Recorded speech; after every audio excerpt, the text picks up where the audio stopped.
ये बात है 2004 की, जब मेरी पहली नौकरी लगी दिल्ली में। और लगभग 1 साल मैंने उस जॉब में काम किया और उसके बाद मुझे ऐसा महसूस हुआ कि अब मुझे लाइफ में और ग्रो होना चाहिए, तो मैंने कई इंटरव्यू देने शुरू किए। उस टाइम मैंने नई-नई अंग्रेज़ी सीखी थी, तो एक कॉल सेंटर में मेरा सिलेक्शन हो गया, लेकिन उसका जो ऑफ़िस था, वो चंडीगढ़ में था। तो उन्होंने मुझे चंडीगढ़ वाले ऑफ़िस के लिए सिलेक्ट किया। मैं बड़ा खुश, मैंने कहा यार मज़ा आ गया, द सिटी ब्यूटीफुल है, फ्रेंच आर्किटेक्ट ने बनाई है, चंडीगढ़ जाएंगे, अब तो लाइफ सेट है, मजा आ जाएगा। अब तो लाइफ में कामयाबी कामयाबी है। ये मैं आपको एक किस्सा सुनाने वाला हूँ, बड़ा मजेदार। मैंने अभी हाल ही में जो किताब लिखी है, the magic of the mind, उसका पहला चैप्टर है when clueless me got direction. तो उसका एक किस्सा है, बड़ा मजेदार है, आप लोगों को मजा आने वाला है। अभी अच्छा लगे तो इनफैक्ट आप मेरे को कमेंट करके भी बता देना। तो चंडीगढ़ पहुंचा मैं, पहला दिन। कभी लाइफ में दिल्ली से बाहर अकेला नहीं गया था। तो आईएसबीटी से बस जाती थी चंडीगढ़ की, रोडवेज की। जाना मुझे दिन में था, दोपहर के समय जाना था और शाम को वहां पहुंचना था। लेकिन घर में कुछ ऐसी बात हुई कि फैमिली ने बोला कि नहीं नहीं, आपको नहीं जाना चाहिए चंडीगढ़, सैलरी भी कोई बहुत ज्यादा नहीं है। 7500 रुपए की सैलरी लगी थी, 7500। तो उससे पहले मैं जो दिल्ली में नौकरी कर रहा था, वो 4500 रुपए की नौकरी थी। तो मुझे लगा यार 3000 रुपए ज्यादा मिल रहे हैं। तो मैं भागा भागा चंडीगढ़ गया, लेकिन परिवार वाले कह रहे यार तेरे बस की नहीं है, तो मत जा। कहाँ वहाँ अलग से पीजी में रहेगा, खर्चे होंगे, कोई फायदा ही नहीं है। मुझे लग रहा था कि नहीं, मेरी लाइफ का बड़ा अच्छा डिसीजन है और मेरी बड़ी तरक्की हो गई है, 3000 रुपए बढ़ गए हैं, मैं वहां जाऊंगा, बड़ा मजा आएगा। मुझे ना लाइक वो किक मिल रही थी, किक। तो मैं जाना चाहता था, बस जैसे कैसे करके मैं रात को 11-12 बजे रोडवेज की बस में बैठा, चंडीगढ़ पहुंचा। और सुबह पहले दिन मेरे को ऑफिस में, अब मेरे को रिपोर्ट करना था। अब वो कॉल सेंटर था, तो वहां पर एक British voice and accent trainer था। तो पहले ही दिन भाई साहब ने सब लोगों को ना, उसने बोर्ड पे लिख दिया ABCD A to Z, उसने ना अल्फाबेट सारे लिख दिए और सब लोगों को उसने एक एक अल्फाबेट पढ़ने के लिए बोला। बड़ा मजेदार किस्सा, ध्यान से सुनना भी आप लोग। तो उसने सबको ABCD पढ़ने के लिए बोला और मेरी जो बारी आई ना, वो एस में आई। आज भी शायद मेरे को, जब मैं एस बोलता हूँ, तो उसमें एस बोलने में थोड़ी सी लिस्प प्रॉब्लम होती है, थोड़े मुंह से हवा निकलने लग जाती है। सा के, मैं पहले सा को सा बोलता था। तो अनफॉर्चुनेटली वो सा पे ही मेरी बारी आ गई, एस। तो मैंने जब एस बोला, तो वो बंदे ने मुझे बोला से इट अगेन। मैंने दोबारा बोला एस। उसने बोला से इट अगेन। मैंने दोबारा बोला एस। अब उसके बाद में वो बाहर गया, जाके उसने एचआर के साथ बात करी, वो जाके उसने उसको बोला होगा यार इस बंदे को तो लिस्ट प्रॉब्लम है, तो ये बंदा हमारी ऑर्गेनाइजेशन के लिए ना अप्रोप्रिएट नहीं है, हम इसको नहीं रख सकते। अभी थोड़ी देर बाद ही एचआर का बुलावा आ गया। मैडम ने बोला बोला ऐसे ऐसे हमारे जो ट्रेनर हैं, उन्होंने आपको रिजेक्ट कर दिया है और आप यहाँ कंटिन्यू नहीं कर सकते। मतलब मैं तो सच बता रहा हूँ, मेरे पैरों के नीचे से जमीन खिसक गई, शायद ऐसे ही खिसकती होगी। तो मतलब मैं तो बिल्कुल हक्का बक्का रह गया, शॉक हो गया। और मतलब मेरे मुंह में जुबान नहीं थी, मैं बोलूं क्या इसको कि मैं घर से लड़के आया हूँ। इतनी मुश्किल से मैं यहाँ कई इंटरव्यू देकर, मेरा एक इंटरव्यू में एक सिलेक्शन हुआ है, वो पुरानी नौकरी में छोड़कर आ गया हूँ। अब मैं करूंगा क्या? और नए शहर में हूँ, यहाँ मुझे कोई जानता नहीं है, मेरे पास में कोई कन्वेंस नहीं है, मैं कहाँ जाऊंगा? और हो सकता है 5-7 दिन का मैं खर्चा लेकर आया हुआ हूँ, और मैं कैसे सरवाइव करूंगा इस नई सिटी के अंदर जहां मुझे कोई जानता तक नहीं है। बट उनका डिसीजन जो था वो फर्म था, उन्होंने बोल दिया कि आपको ये नौकरी नहीं मिल सकती, तो नहीं मिल सकती। अब मैं बड़ा परेशान हुआ पहले दिन। मेरा एक बार तो मन किया कि मैं वापस आ जाता हूँ, लेकिन अगर मैं उस दिन वापस आ जाता तो मेरे अंदर का जो वॉरियर था ना, वो खत्म हो जाता। तो मैंने वापस ना आने का डिसीजन लिया। और मैंने वहां पे कुछ जो मेरे साथ पीजी में 2-4 लोग रह रहे थे, वो कुछ पुराने रह रहे थे, कुछ समय से वहां चंडीगढ़ में रह रहे थे। तो मैंने उनको बोला कि ऐसे ऐसे प्रॉब्लम हो गई है, आप मेरी अगर कुछ हेल्प कर सकते हो तो बताओ। तो उन्होंने मेरे हाथ में एक न्यूज़पेपर पकड़ा दिया।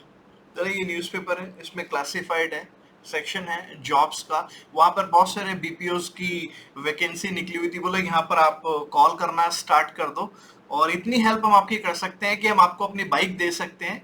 तो आपके जहां पर भी आपका अपॉइंटमेंट कंफर्म हो जाता है, इंटरव्यू कंफर्म हो जाता है, आप जाके इंटरव्यू दे सकते हो।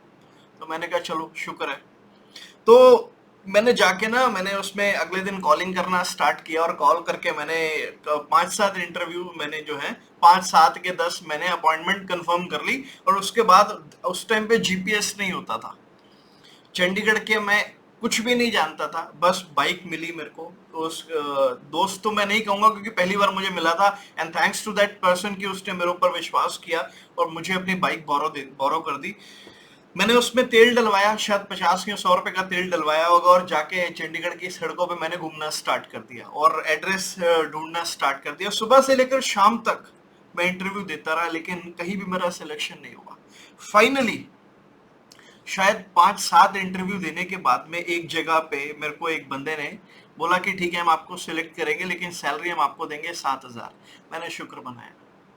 मैंने ये नहीं सोचा कि वहाँ 7500 मिल रहे थे और यहाँ 7,000 रुपये मिल रहे हैं। मैंने शुक्र मनाया और मैंने उसको बोला ठीक है जी, आप मैं रेडी हूँ इस जॉब को करने के लिए। और मैंने 6 महीने वो जॉब करी। उसके बाद फिर मेरे को दिल्ली में एक अपॉर्चुनिटी मिली 9,500 रुपये की, एक अगेन एक बीपीओ में। तो मैं दिल्ली वापस आ गया 6 महीने वहाँ काम करने के बाद। आज मैं ये सोचता हूँ कि अगर जब मेरे साथ में ये चैलेंज आया था पहले ही दिन, जब उन्होंने मेरे को वहां से नौकरी से निकाल दिया, तो अगर मैं उस दिन वापस आ जाता तो शायद जो मेरी फाइटिंग स्पिरिट थी ना, वो फाइटिंग स्पिरिट मेरी उसी दिन खत्म हो जाती। उसी दिन मैं उसको चंडीगढ़ में छोड़ के आ जाता। लेकिन उस दिन जो मैंने डिसाइड किया ना कि I will stay, I will fight, I will find a new job, जबकि मेरे को कोई नहीं जानता था, कोई मेरे पास में ऑप्शन नहीं था। बट जो न्यूज़पेपर मैंने उठाया, उसमें से जो मैंने कॉल्स करनी स्टार्ट करी, अपॉइंटमेंट फिक्स करी, इंटरव्यू दिए, एक जगह सिलेक्ट हुआ। हालांकि चाहता तो मैं, जब मैं 5-6 जगह पर रिजेक्ट हो चुका था, तब भी मैं हिम्मत हार सकता था, लेकिन मैंने हिम्मत नहीं हारी। और मैंने हिम्मत तब तक नहीं हारी जब तक मेरा सिलेक्शन नहीं हो गया। और जब मेरा सिलेक्शन हुआ तो I worked with that company for 6 months. और उसी दौरान शायद मेरी जो एस बोलने की प्रॉब्लम थी वो भी स्पीकिंग, जब मैं रेगुलर कंटिन्यूस स्पीकिंग कर रहा था, तो शायद उस टाइम वो प्रॉब्लम भी मेरी ठीक हो गई।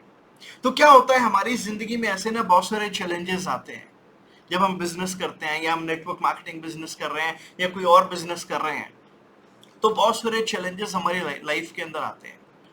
बहुत सारे लोग हमें रिजेक्ट कर देते हैं, हमें ना बोल देते हैं, हमें डिस्करेज करते हैं, हमें नेगेटिव करने की कोशिश करते हैं। और उसी दौरान जब हम गिव अप कर देते हैं, अपनी फाइटिंग स्पिरिट को यू नो गिव अप कर देते हैं, या फिर वो जो वॉरियर है हमारे अंदर, फाइट करने वाला, जब हम उसको अपने अंदर से खत्म कर देते हैं, मार देते हैं, तो लाइफ में बहुत सारी हार हमें फेस करनी पड़ती है। लेकिन जब आप फाइटिंग स्पिरिट के साथ लगे रहते हो, डिस्करेज नहीं होते हो, नेगेटिव नहीं होते हो, अपने आप को पॉजिटिव रखते हो, तो जीत आपकी है। कल नहीं तो आज, आज नहीं तो परसों, परसों नहीं तो एक दिन बाद जीत आपकी है। और यही मेरे साथ में हुआ। कहाँ से मैंने शुरुआत की थी 4500 रुपए की नौकरी से एक दिल्ली में, और आज नेटवर्क मार्केटिंग बिजनेस से करोड़ों रुपया कमा चुका हूँ। आज मेरी टीम में ऐसे लोग हैं कुछ जो महीने का 10 लाख और उससे ज्यादा पर मंथ अर्न कर रहे हैं। इमेजिन, अगर मैंने उस दिन हिम्मत हार ली होती, अगर मैं हिम्मत हार गया होता, तो आज शायद मैं आप लोगों से बात नहीं कर रहा होता। क्योंकि हो सकता है क्लूलेस मी, मेरे को डायरेक्शन ही नहीं मिली होती। क्या होता है ना लाइफ में, जब आपको दिल्ली से चंडीगढ़ जाना है और अगर आप गाड़ी से जा रहे हो अपनी, तो आपकी जो हेडलाइट की बीम है ना, वो आपको चंडीगढ़ तक की रोशनी नहीं दिखाती। वो आपको रोशनी 50 मीटर की दिखाती है। आप उस 50 मीटर के रास्ते को ट्रेवल करते हो, तो अगले 50 मीटर आपको देखने को मिलता है रास्ता। फिर अगला 50 मीटर करते करते करते आप दिल्ली से चंडीगढ़ 250 किलोमीटर की जो रास्ता है, आप उसको तय कर लेते हो। और बिल्कुल इसी प्रकार से हमारी लाइफ के अंदर भी जब छोटे छोटे चैलेंजेस आते हैं ना, तो हमें ना जो हमारी एंड डेस्टिनेशन होती है, जो हमारा एंड डेस्टिनेशन होता है, फाइनल डेस्टिनेशन होता है, हमें वो दिख नहीं रहा होता, और हम बड़े क्लूलेस हो जाते हैं, हम बड़े हताश हो जाते हैं, हम हार मान लेते हैं। बस आपको उस टाइम पर हार नहीं माननी, आपको लगे रहना है। आपको वो जो 50 मीटर का रास्ता दिख रहा है ना, बस आप उसको तय करो। उसके बाद आप अगले 50 मीटर के रास्ते को तय करो, उसके बाद आप अगले 50 मीटर के रास्ते को तय करो। थोड़ा थोड़ा रास्ता तय करते करते जब आपके लाइफ में जो डॉट्स हैं जब वो कनेक्ट होंगे ना, तो आपको कामयाबी जरूर मिलेगी। और ऐसे बहुत सारे किस्से मैंने मेरी किताब में the magic of the mind में लिखे हैं, जो मेरे पर्सनल लाइफ के एक्सपीरियंसेस हैं, और उससे जो लर्निंग्स मैंने ली हैं, वो लर्निंग्स आपको उस किताब में से जानने को मिलेगी। तो अब सब कुछ तो किताब के बारे में मैं आपको इस 10-12 मिनट के वीडियो में नहीं बता सकता, लेकिन डिस्क्रिप्शन में मैंने लिंक डाल दिया है मेरी बुक का, the magic of the mind का। आप उस किताब को डाउनलोड कर सकते हो, और उसके जितने भी चैप्टर्स हैं, इस ये जो मैंने अभी आपको पहला चैप्टर बताया, when clueless me got direction, बहुत छोटा सा पार्ट मैंने आपको उसको बताया है इस छोटे से वीडियो में। अदरवाइज उसमें बहुत सारे किस्से हैं कि कैसे मेरी लाइफ की शुरुआत हुई और कैसे मैं सक्सेसफुल हुआ नेटवर्क मार्केटिंग बिजनेस में। वो सारा कुछ मैंने उस फर्स्ट चैप्टर में लिखा हुआ है, तो आप उस किताब को डाउनलोड कर सकते हैं। डिस्क्रिप्शन में लिंक दिया है, फटाफट से जाओ, डिस्क्रिप्शन में लिंक पे क्लिक करो और आप उस बुक को डाउनलोड कर लो। डाउनलोड करके पूरा पढ़ लो, और भी बहुत सारे मजेदार किस्से आपको उस किताब में से पढ़ने को, जानने को मिलने वाले हैं। So all the best. मिलेंगे अगले चैप्टर के साथ में, अगले वीडियो में अगले चैप्टर के साथ में। Thank you.